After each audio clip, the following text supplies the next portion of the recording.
বিপদে ধৈর্য ধরো, কারণ লোকমান আলাইহিস সালাম ভালো করেই জানেন যে নামাজ কায়েমের আন্দোলন করে, যে সত্যের পথে আহ্বান করে, যে অন্যায় কাজে বাধা দেয়, সমাজ তারে ওয়েলকাম করে না।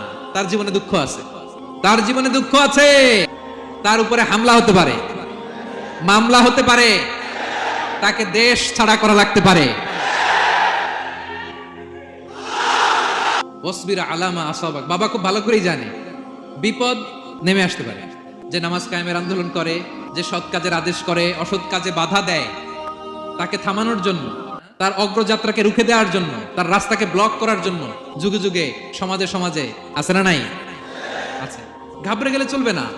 এই পথ এটা ফুলসজ্জার কোনো পথ নয়, এটা কণ্টকাকীর্ণ, এখানে প্রতি পদে পদে কাটা।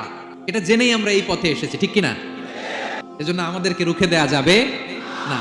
আমরা সত্যের কথা বলেই যাব, আমরা অন্যায় দেখলে প্রতিবাদ করেই যাব।